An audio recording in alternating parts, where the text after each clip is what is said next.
लेकिन यहाँ पे मैं मात्र एक ड्राइवर हूँ और ड्राइवर के पक्ष में ही बात करना चाहूँगा।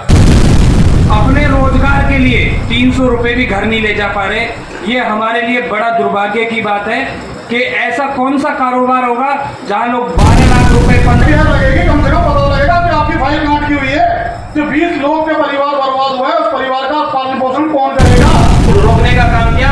और 2005 का डिजास्टर मैनेजमेंट एक्ट पर ये सर उसमें साफ साफ लिखा हुआ है ड्यूरिंग डिजास्टर और आफ्टर डिजास्टर सिविल डिफेंस का इस्तेमाल कर सकते हैं। तो दिल्ली ये हमारे माता भाइयों को तो बहुत है, बहनें बहुत ऐसी क्या करेंगी। जरा इन बहन जी की बातें सुनो, उसके बाद हमारे सुनील रनौता जी समोसा खा के रेडी हो जाओ।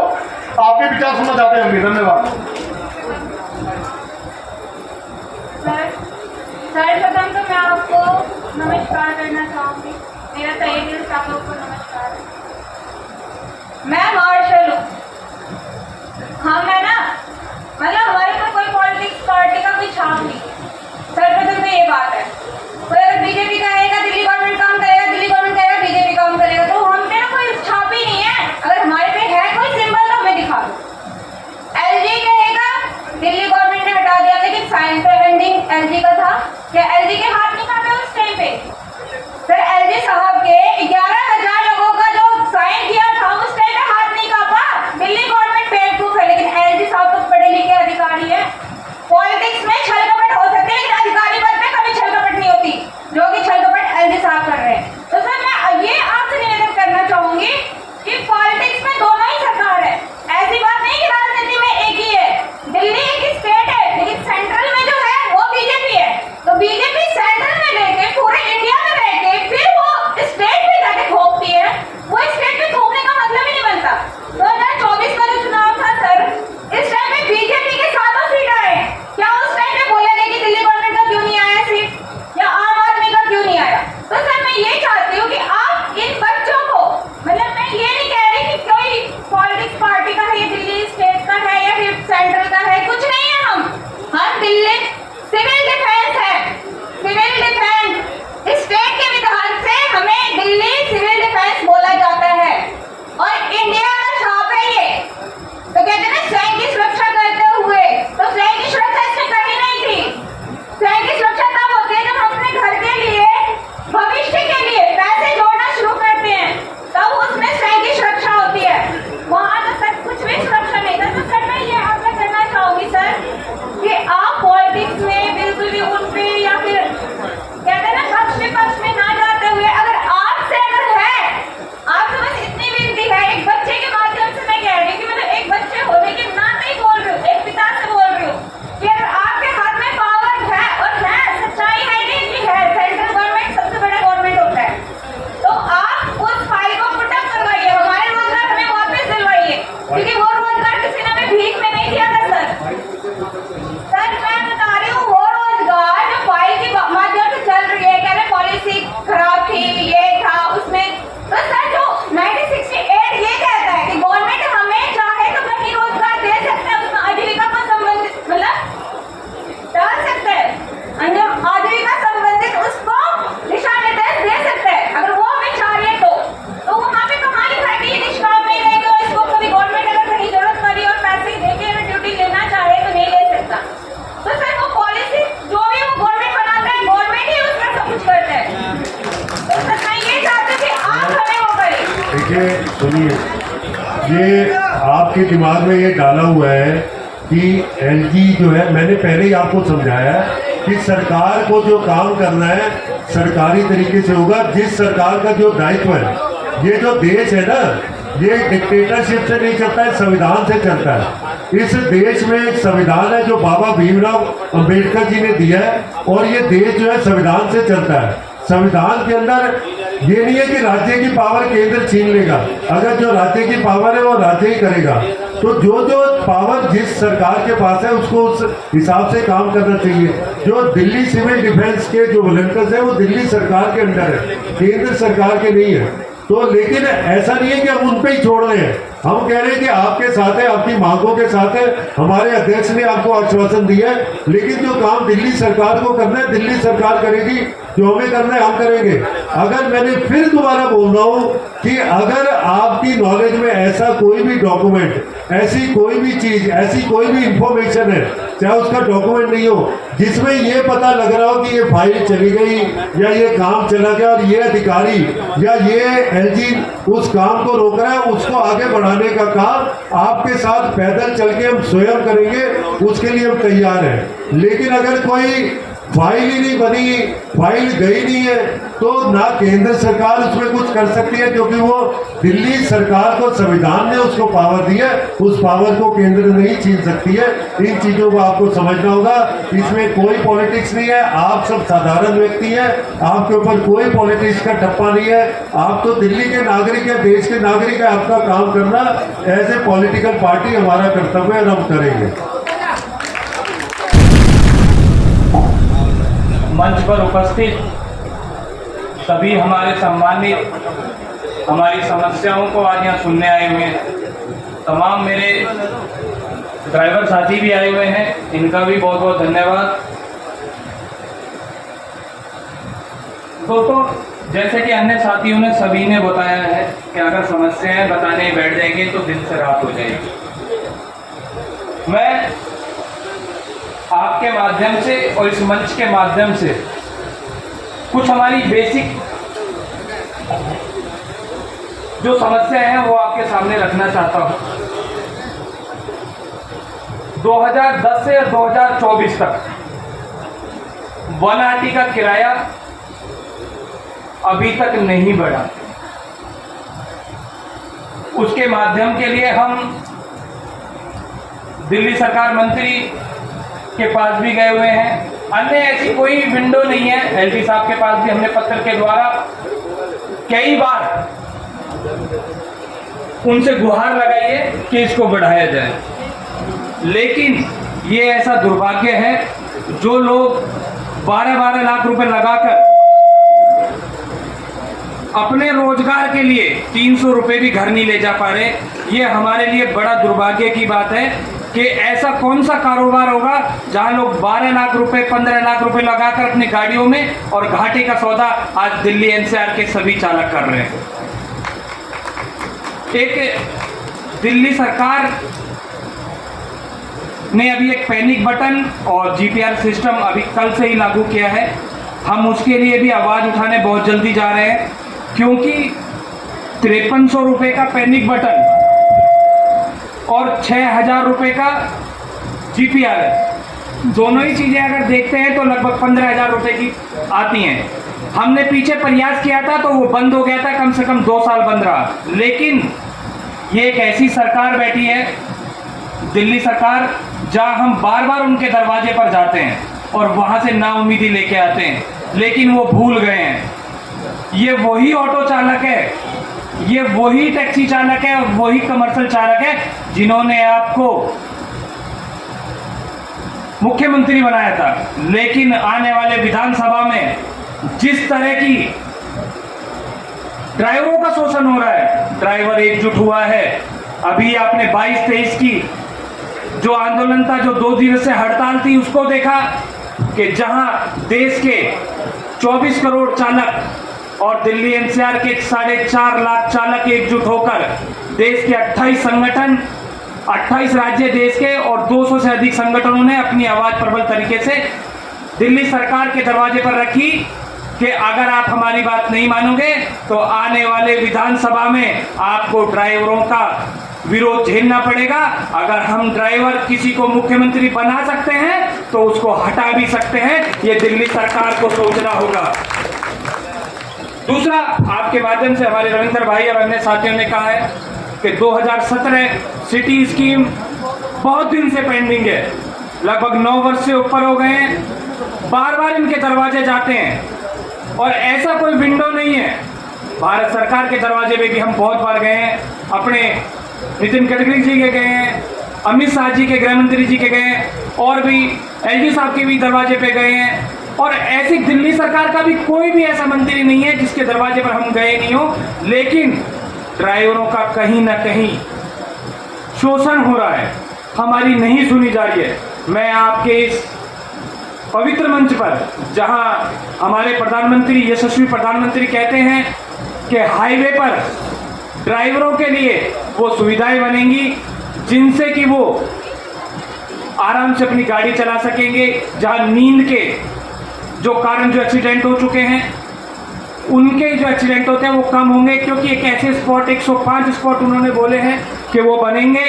तो 9 साल में उन्होंने हमें ये सौगात दी थी। मैं आपके द्वारा अपने यशस्वी प्रधानमंत्री का भी धन्यवाद करना चाहता हूं कि उन्होंने देश के 24 करोड़ चालकों के लिए ये एक सुनहरा मौका दिया है और एक सौगात दिया है, उनका भी मैं धन्यवाद करना चाहता हूं। और मैं आपके माध्यम से सिर्फ 3 चीज़ कहना चाहता हूं कि हम नेशनल लेवल पर देश के 28 संगठन और 200 से 28 राज्य, 200 से अधिक संगठन एक ड्राइवर आयोग की मांग करते हैं, जिसमें हमारे लगभग 90% चीज़ें जो हमारी समस्या है वो खत्म हो जाएंगी।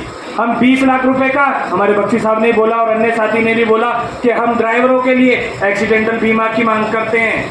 चाहे बेशक हमसे कुछ शर्त लगाकर हमसे कुछ पैसा ले ले, हम उसके लिए देने के लिए तैयार हैं, लेकिन जब एक ड्राइवर महीनों महीनों अपने परिवार के लिए कमाने निकल जाता है और कहीं कोई ऐसी घटना घटती है तो उसके पीछे जो उसका परिवार है वो तनहा रह जाता है और उसका गुजारा नहीं होता, क्योंकि इतने बड़े लेवल पर कमाई नहीं रही, क्योंकि डीजल आज कहाँ पहुँच गया और अन्य खाद की जो सामग्री है वो कहाँ पहुँच गई, गुजारा होना बहुत मुश्किल है। दिल्ली आए थे ये सोचकर कि बच्चों को पढ़ाएंगे, अच्छा मकान देंगे, लेकिन जहाँ हम अपने घर बेच के आए, यहाँ दिल्ली आए तो यहाँ कुछ ऐसी सरकारें मिली जिन्होंने हमारा शोषण, हमारा फायदा तो उठा लिया, लेकिन हमारा ऐसा शोषण किया कि हमारी बातें सुनना बंद कर दिया और दरवाजे बंद कर। तो दिल्ली सरकार को तो चेतावनी है, आने वाले 2 महीने में फरवरी में चुनाव होने वाले हैं, पहले हफ्ते में, तो उनको हम दिखाएंगे कि ड्राइवरों को अभी इग्नोर करने का नतीजा क्या होता है। और बीजेपी गवर्नमेंट से हम ये कहना चाहते हैं, एलजी साहब से भी ये कहना चाहते हैं कि अगर हमारी बातें आप प्रबल तरीके से रखेंगे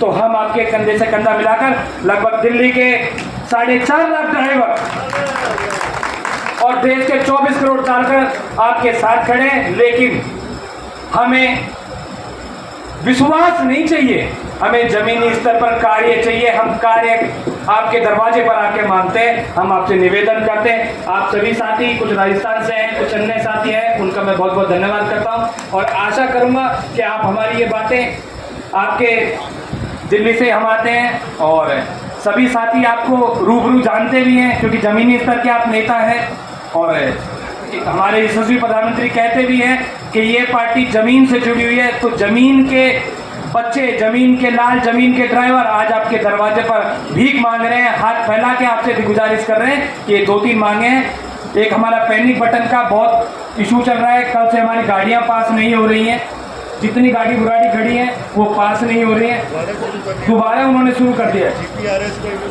GPS, उन्होंने कहा था, लेकिन अब ये 3 दिन से दोबारा शुरू कर दिया और ड्राइवरों की गाड़ी पास नहीं हो रही है। आपके माध्यम से कहना चाहता हूं, क्योंकि आप भी ऑटो संगठन से जुड़े हुए हैं कहीं ना कहीं, तो उसको भी आप देखकर अपने संज्ञान, हाँ, और हम भी एक बहुत बड़े प्रदर्शन की एक रूपरेखा तैयार कर रहे हैं। जल्दी ही एक बुराड़ी जाके एक बड़ा एक प्रदर्शन किया जाएगा और तानाशाही सरकार को कानों में, जितने भी पदाधिकारी हैं वहां पर उनकी कानों में कहा जाएगा कि ड्राइवर तनहा नहीं है, अगर एकजुट होगा तो आपकी सीट बजा देगा। आने वाले विधानसभा में आपको उसका खामियाजा भुगतना पड़ेगा अगर आपने ये वापस नहीं लिया।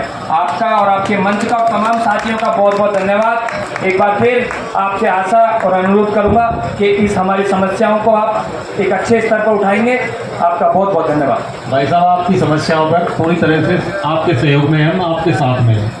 जो दिल्ली सरकार ने आपको धोखा दिया है वो आप जानते हैं और आपको सब पता है।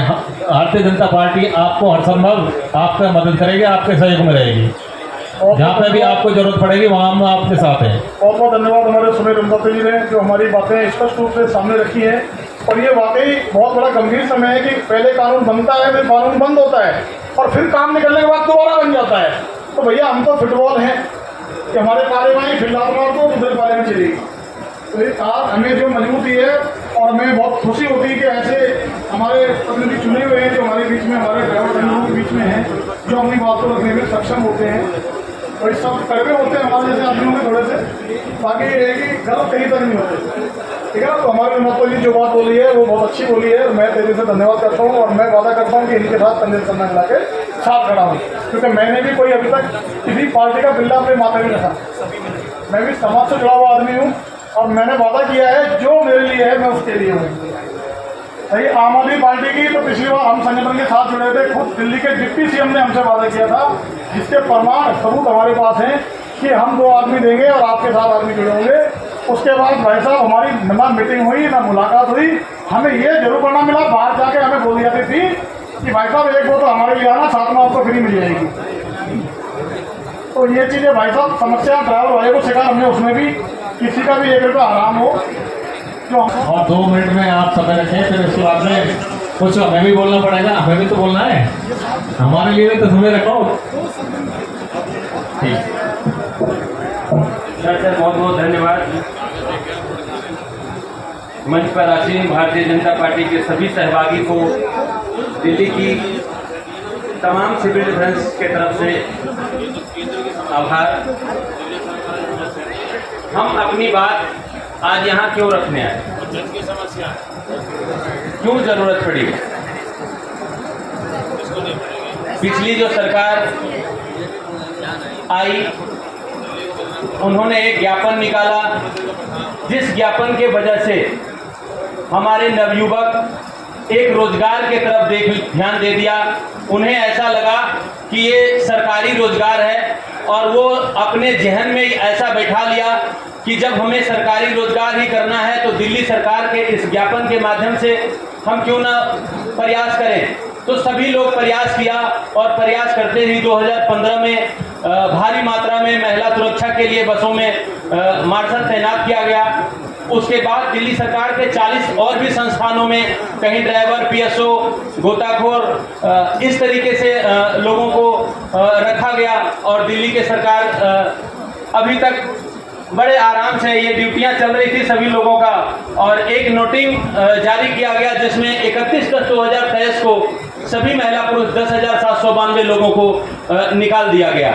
उसमें कई प्रकार की बातें सामने आई कि आपकी भर्ती प्रक्रिया में त्रुटि है। श्रीमान जी मेरे पास पेपर अभी भी अवेलेबल है, इसके भर्ती प्रक्रिया में कोई त्रुटि नहीं है। भर्ती प्रक्रिया में अगर त्रुटि हुई तो दिल्ली सरकार ने उस भर्ती प्रक्रिया को चालू नहीं किया है। ये भर्ती प्रक्रिया 2006 से चालू था, जब दिल्ली सरकार का जन्म भी नहीं हुआ था दिल्ली में, तब से दिल्ली सिविल डिफेंस काम कर रही थी, काफी संस्थानों में लगी हुई थी। जब दिल्ली सरकार आई और इसको भरपूर मात्रा में जितने जरूरत थी उसको नहीं मिला तो सिविल डिफेंस से उठा के इस्तेमाल कर लिया, जिसका जानकारी हम लोगों के पास नहीं था कि हमारे साथ ऐसा भी हो सकता है। हमने अपने घर को इसी रोजगार के माध्यम से सेट कर दिया और हम 22,000 रुपये हमको मिलता था। लास्ट टाइम में रोजगार जाने से 1 महीना पहले कुछ सैलरी बढ़ी थी तो लगभग 24,000 के समथिंग मिल रहा था, उसी से हमारा परिवार चल रहा था। और अचानक बिना किसी सूचना के 31/10/2023 को एक नोटिफिकेशन आया, उसमें ये लिखा हुआ था कि आप लोग ओनली इमरजेंसी के लिए काम कर सकते हैं। भारत के अंदर कोई आपदा आएगी तब आपका इस्तेमाल किया जाएगा, उससे पहले आप पेड ड्यूटियां कोई नहीं कर सकते। और हम लोग तब से सड़क पर बैठे हुए अपनी रोजगार को मांग को लेकर के आज हम यहाँ आपके पास निवेदन करने आए हैं, आपके मंच के माध्यम से आपसे निवेदन कर रहे हैं। और हम ये चाहते हैं कि ये जो समस्या है रूल और रेगुलेशन का, झूठा वादा बीजेपी न करती है न करेगी, जो समर्थन है आपका सहयोग करेगी। बिल्कुल सर, लड़ाई हमारी है, आपके साथ देंगे, झूठा वादा नहीं करेंगे। आप हमें सहयोग देंगे, हमें पूरा भरोसा है मैं जीत जाऊंगा। और 2 समस्या इसमें आ रही है सर मूलभूत रूप से, जो एलजी साहब ये कह रहे हैं कि जो सिविल डिफेंस का एक्ट है और हम जो भर्ती थे सिविल डिफेंस के माध्यम से भर्ती थे और सिविल डिफेंस का एक्ट हमको पे ड्यूटी करने से रोक रही है। एक्ट का हवाला देके उन्होंने ऐसा रोकने का काम किया। और 2005 का डिजास्टर मैनेजमेंट एक्ट पर ये सर उसमें साफ साफ लिखा हुआ है ड्यूरिंग डिजास्टर और आफ्टर डिजास्टर सिविल डिफेंस का इस्तेमाल कर सकते हैं। तो दिल्ली सरकार कह रही है मैं ठीक हूँ, एलजी साहब कह रहे हैं मैं ठीक हूँ। इसमें सर हमारा समाधान तभी होगा, दोनों ठीक हैं, हमें किसी से कोई परेशानी नहीं है। लेकिन दिल्ली सरकार ने जो किया है, अगर शुरू में रेगुलेशन ठीक से हमारा बना देता, सही से हमारा सदुपयोग कर देता, तो हम जहां से उठा के हमें जहां डिप्लॉय किए थे हम उसके कर्मचारी आज होते, आज दर दर के ठोकरे नहीं खा सकते थे। खाते, और आज जो ये परिस्थिति पैदा हुई है उसका गुनहगार दिल्ली की सरकार है। हम आपसे निवेदन करने आए हैं कि दोनों सरकार आमने सामने आ जाएं, एक लीगल टीम को लेके, और हमारी समस्या को समाधान दोनों सरकार मिलकर कर दें और हम कहीं न कहीं डिप्लॉय हो जाएंगे। दिल्ली सरकार ने भी ये कहा है और हमारे बीजेपी के सभी चुने हुए प्रतिनिधि ने कहा है, आपने भी अभी कहा है सर, और आपसे कई बार पहले मुलाकात भी हो गई है। पूरी दमखम से हमारे रोजगार के पक्ष में आप लोग हैं। कोई नहीं चाहता कि गरीब परिवार को इतनी बड़ी परेशानियों का सामना करना पड़े। तो दिल्ली सरकार और भारतीय जनता पार्टी की सरकार दोनों आमने सामने आए और एलजी साहब के पास चलें, एक डेट निर्धारित कर लें और हमारा जो संपूर्ण समाधान है वो वही हो जाएगी। दिल्ली सरकार क्या कहती है वो केंद्र सरकार सुन ले, और केंद्र सरकार क्या कहती है दिल्ली सरकार सुन ले, दोनों बैठ के हमारा समाधान कर दे। बहुत बहुत धन्यवाद संजय। देखिए, बहुत अच्छा विश्लेषण इन्होंने किया और इन्होंने बिल्कुल क्लियर बताया कि अगर वो एक्ट में शुरू में चेंज कर देते तो आज ये नौबत नहीं आती। बिल्कुल सही विश्लेषण है। और आप ये भी देखिए कि यहाँ जितने भी लोग बैठे हैं सारे दिल्ली सरकार से रिलेटेड ही लोग हैं, क्योंकि केंद्र सरकार के भी लाखों एम्प्लॉय आज दिल्ली के अंदर है। इस चीज को समझ लो, केंद्र सरकार के सारे मंत्रालय दिल्ली में है, लेकिन किसी भी मंत्रालय के किसी कर्मचारी ने सड़कों पे आके कभी धरने की जरूरत पड़ी, वहां भी हजारों जो लोग हैं वो भी टेम्परेरी ड्यूटीज पे है, चाहे वो आपकी तरह सिविल डिफेंस से या किसी और चीज से। क्या कभी ऐसा हुआ कि केंद्र सरकार के एक भी व्यक्ति आके आज या क्यों नहीं, आज क्यों सिर्फ दिल्ली सरकार के? क्योंकि दिल्ली सरकार के अंदर जो बैठे लोग हैं उनकी नीयत ठीक नहीं है।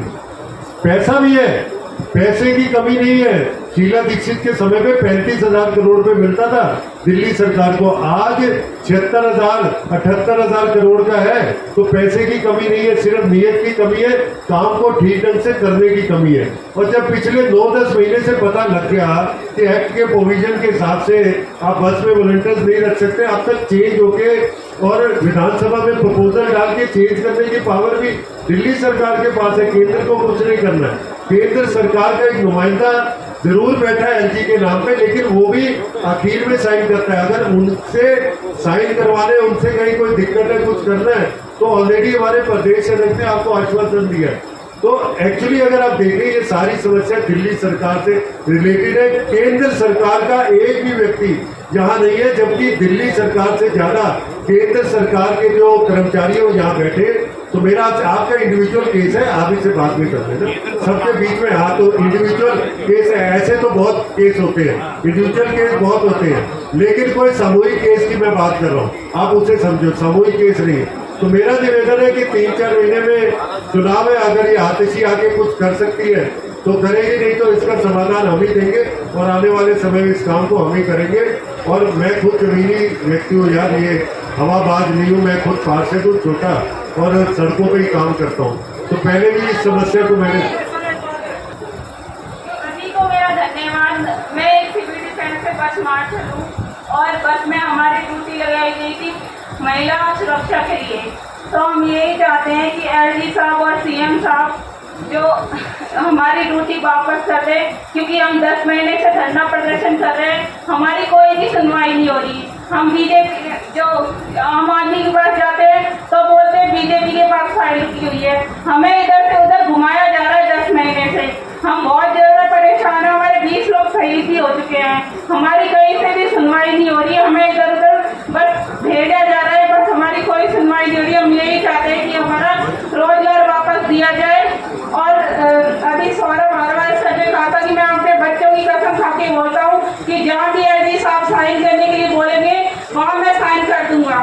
तो कहाँ पे दिक्कत आ रही, क्यों नहीं हमारी सुनवाई हो रही? हमने कोविड-19 में जब कोई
देखिए, सभी मार्शलों की एक ही समस्या है कि नौकरी पे लगाने के बाद उन्हें हटा दिया गया और आज वो सड़कों पे धक्के खा रहे हैं। लेकिन मार्शलों को जब तक आप समझोगे नहीं कि ये काम कैसे होगा, तब तक सभी पक्ष आपको गोल गोल घुमाते रहेंगे।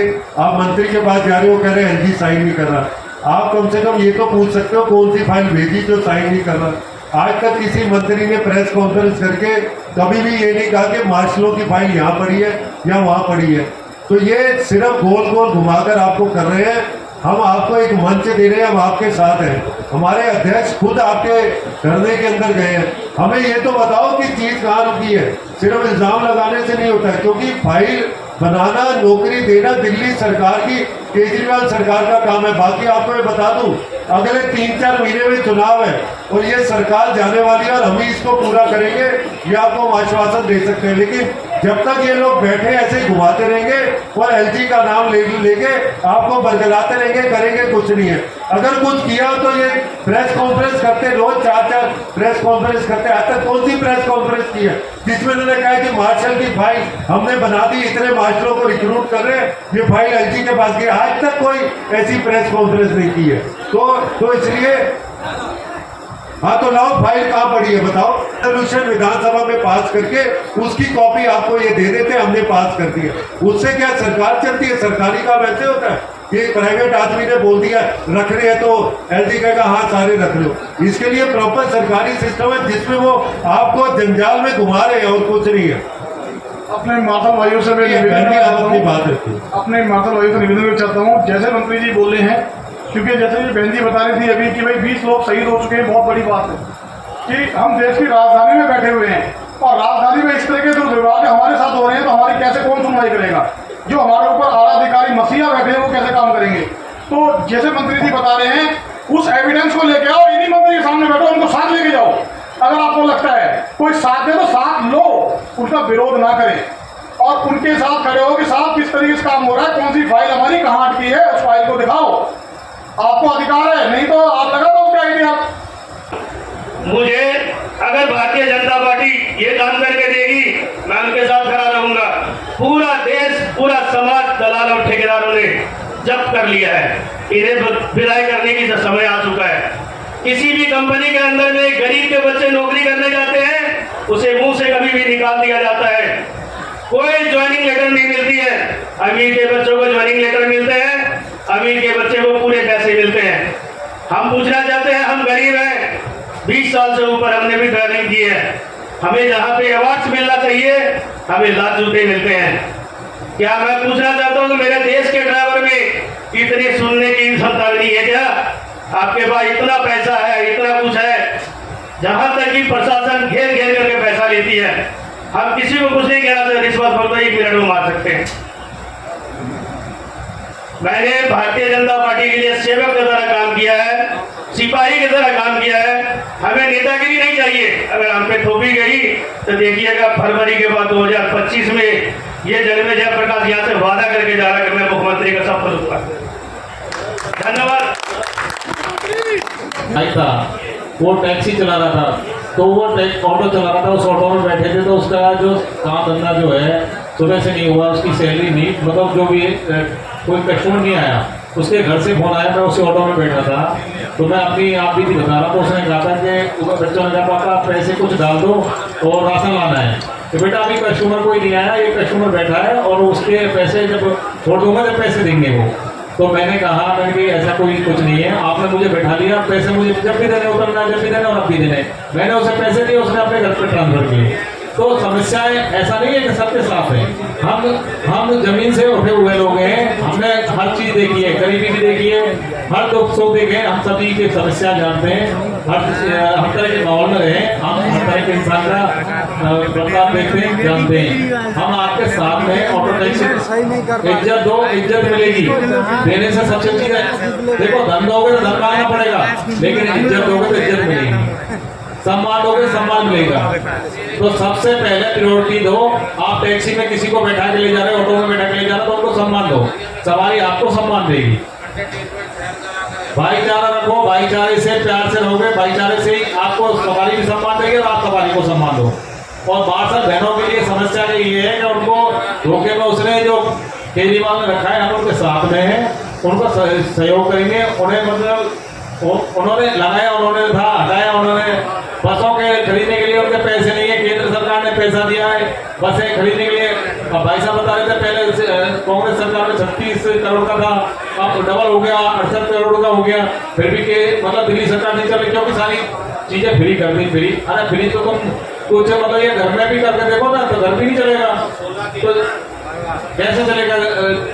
दिल्ली कैसे चलेगी? सरकार चलाना आता नहीं है तो वो क्या चलाएगा? उसने अपना घर बनना था, सब चीजें झूठे बोली। केजरीवाल ने कहा मैं ये ले लूंगा, उसने गाड़ी बंगला सब चीज मना किया था, सब चीज ले ली। लोगों के साथ धोखा किया है। आप सब जागो और आके बोलो, भारतीय जनता पार्टी आपके साथ है, सहयोग करें। धन्यवाद। और आप भाई साहब आपको कुछ दो शब्द बोलना चाहते हैं तो आपके दिल की भी भड़ास निकाल लीजिए। भारत माता की जय, देवर एकता जिंदाबाद, इंकिलाब जिंदाबाद। मेरे बुजुर्गों, मेरे भाइयों, मेरे दोस्तों, मेरे आदर के सभी सम्मानित साथियों, आप सभी को नमस्कार, जय हिंद, जय भारत। मेरा नाम मोहम्मद शाहबुद्दीन, एक ऑटो चालक, छतरपुर विधानसभा। दोस्तों, मैं आप लोगों के लिए यही काम करता हूँ, एक सोशल वर्कर, सामाजिक कार्य करता हूँ। आप लोग की जो परेशानियां वो मेरी परेशानी और मेरी परेशानी आपकी परेशानी। यहाँ पे टैक्सी चालक बैठे हैं, ऑटो चालक भी बैठे हैं। ओला उबर जब से आई है हम लोगों का खून चूस रही है। हमें ओला उबर के खिलाफ किस तरह के आंदोलन चलाना चाहिए, ये सब बैठकर विचार करने की जरूरत है। आंदोलन बहुत किया मैंने, जब 2017 के अंदर सुनो, अब वो 10 मांगे आपकी हमारे पास आ चुकी हैं, ठीक है। और आपकी जो मेरी बात सुनो, उसके अलावा आप जो भी बोलना चाहें बोल सकते हैं। 10 मांगों पे आज मतलब बातचीत हो चुकी है और संख्या आपकी संख्या पर कम था, ज्यादा संख्या बताई थी तो थोड़ा संख्या कम रह गई थी, इसलिए देखो आज कुछ मांगों पर जिसे चर्चा हो जाती है, ठीक है ना। तो आप सहयोग करो, हमने कहा है आप सहयोग करो, हम आपके साथ हैं। और उन जो 10 मांग आपकी आई, बख्शी जी ने दिए, देवी चौहान जी ने, तेजेंद्र जी ने जो दिए हैं, उन पर बहुत विशेष मंथन किया जा रहा है और हो सकता है उनमें कुछ संशोधन भी हो जाएगा, ठीक है ना। तो उनको दोबारा रिपीट करने से कोई फायदा नहीं है। आप अपना जो कोई और सुझाव हो तो ठीक है, नहीं तो देखो आप सभी लोग सभी सुबह से बैठे हैं, संक्षिप्त में रख लें। सर, आपकी बात में समझ गया, मेरी 2 लाइन जो मैं बोलना चाह रहा हूँ वो समझिए। ओला उबर के खिलाफ और ई रिक्शा के खिलाफ जो आंदोलन अभी चला था, 2 दिन का आंदोलन, वो आंदोलन आपका सक्सेसफुल कामयाब हुआ था। काफी लोग गाड़ियां घर पे खड़ी करके और आंदोलन का समर्थन कर रहे थे।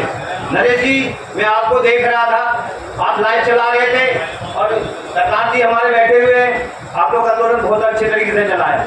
ओला उबर की जो शिकायतें आप लोगों ने पहुंचा दी, अच्छी बात है। समय नहीं है, लोग नहीं है सुनने वाले, मैं कहूँ तो क्या कहूँ, इसलिए मैं अपनी बातों को समाप्त करना चाहता हूँ। जिंदगी सलामत रही तो कुछ कर दिखा जाएंगे, तुम फिक्र न करना है दोस्त, हिंदुस्तान सजा जाएंगे। कलम की स्याही से निकली है दिल की आवाज, अब बचाने दे मेरे भारत को, यही है मेरी लाज। जय हिंद, जय भारत। भाई साहब ने बहुत अच्छा बोला, देश के लिए बोला है, बहुत बहुत धन्यवाद। संशोधन जरूर अच्छा निकलेगा, आपके पक्ष में निकलेगा।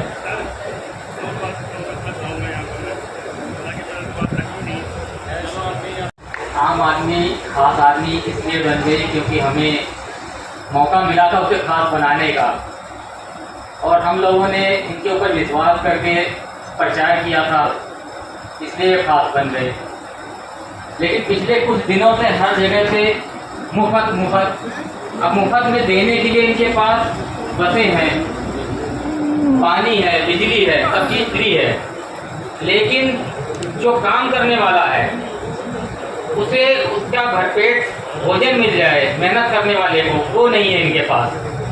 यानी आज टैक्सी ड्राइवर जो 18-18 घंटे काम कर रहा है, उसे देने के लिए इनके पास एक सरकारी एप्लीकेशन नहीं है। और मैं ये शिकायत सिर्फ केजरीवाल से ही नहीं करूंगा, मैं बीजेपी का बहुत बड़ा सपोर्टर हूं उत्तर प्रदेश से, लेकिन यहाँ पे मैं मात्र एक ड्राइवर हूं और ड्राइवर के पक्ष में ही बात करना चाहूँगा। हमने केजरीवाल जी से भी बहुत उम्मीदें की थी, वहाँ भी कुछ नहीं मिला। पिछले 2 साल पूर्व हम लोग हड़ताल पे भी गए थे और वहीं पर केजरीवाल के एक मंत्री कैलाश गहलोत जी ने पूरी तरीके से और कड़क आवाज़ में बोला था कि ये ओला उबर ये जो कंपनियां हैं ये हमारे माध्यम में नहीं आती, हमें इनसे कोई लेना देना नहीं है। अगर उनसे लेना देना नहीं था तो चंद दिन पूर्व ये अभी उबर की बसों का उद्घाटन क्यों कर रहे थे, उसमें सफर क्यों कर रहे थे और उसका प्रचार क्यों कर रहे थे। आज 400 करोड़ रुपया 300 करोड़ रुपया इन कंपनियों को रोज की बचत होती है। जिस कंपनी को 400 करोड़ रुपया रोज के एक दिन की बचत होती हो वो पैसा किसका है? वो एक आम जनता का है जो सफर करता उसकी जेब से जाता है और आपको मिलना चाहिए था, आपको नहीं मिलता, आपकी जेब काट दी जाती है, वो पैसा वहां पहुंच जाता है। और सिर्फ इसलिए पहुंचता है क्योंकि अगर 10% भी इनका कमीशन वहां पर तय है तो हजारों करोड़ में जाता है। और देखो आप सभी आए, आपकी सभी की मांग सुनी, सभी की समस्याओं को सुना और सभी का समाधान होता है। देखो दिल्ली सरकार ने आपको घाव दिया है लेकिन उसे भरने में भी टाइम लगता है। हम आपके समर्थन में, हम आपके साथ मनोबल के लिए साथ देंगे। हम आपके अभी चंद दिन पहले एक हमारे राहुल गांधी जी वो भी आए थे हमारे ड्राइवर के बीच में। उन्होंने पूरी तरीके से विश्लेषण किया और समझा टैक्सी में बैठ करके कि क्या कमाई है, क्या इसमें इनकम है, क्या है। उसके बाद में सब कुछ बंद हो गया, उसके बाद आवाज़ नहीं निकली। बैठ गए वो हिसाब किताब लगाते रह गए कि अब इतनी जब मेरी सत्ता आएगी तो इतनी कमाई मैं लूँगा। आज उसका कोई समाधान नहीं है। रही बीजेपी की बात, आज जो सबसे बड़ी सत्यानाशी का जो विषय बना हुआ है हम लोगों के लिए, वो एक फैसला ऐसा दिया गया कि प्राइवेट लाइसेंस पर कमर्शियल गाड़ियाँ चलाएंगे। प्राइवेट लाइसेंस कर दिया गया। वो भी क्यों किया गया? जब नियम ही आपने बदल दिया, सरकारी समस्याओं का समाधान जो करना था वो सिस्टम ही आपने खराब कर दिया। जब एक कमर्शियल लाइसेंस होने की जरूरत ही नहीं है, प्राइवेट लाइसेंस पे अगर कमर्शियल गाड़ी चलेगी तो फिर कमर्शियल गाड़ियों की जरूरत कहाँ रह गई? फिर हमसे टैक्स क्यों लिया जाता है? दुनिया भर का वसूली क्यों किया जाता है? जब उस एक्सीडेंट हो जाता है, कोई भी इंश्योरेंस कंपनी जब हमें क्लेम नहीं देती प्राइवेट लाइसेंस पे, तो ये धांधलीबाजी क्यों चली? वो भी सरकार द्वारा ही निकाली गई क्योंकि इन बड़ी बड़ी कंपनियों को फायदा पहुंचाना था। क्योंकि कमर्शियल ड्राइवर मुश्किल से चंद थे, गिनती में थे, हजारों में थे, लेकिन इन कंपनियों को अपनी मांग रखो, आप सुझाव मतलब मांग रखो, आपकी परेशानी समस्या कर आप समस्या बताओ। चाहते ही हैं सर, जो आज हमारे को काम करने के लिए प्लेटफॉर्म चाहिए वो सरकारी चाहिए। हमें ओला उबर में काम नहीं करना और वो भारत सरकार दे सकती है, बना हुआ है, वो चालू करवाए। दूसरी चीज, ये जो कमर्शियल लाइसेंस के विदाउट जो आप लोग गाड़ियां चला रही है सरकार, इस पे कमर्शियल लाइसेंस पर ही कमर्शियल गाड़ियां चलनी चाहिए, तब हमारा समाधान होगा। हमारी 2 मांगे ठीक है, आपके इन मांगों का हम वो करते हैं। कमर्शियल बोल देते हैं।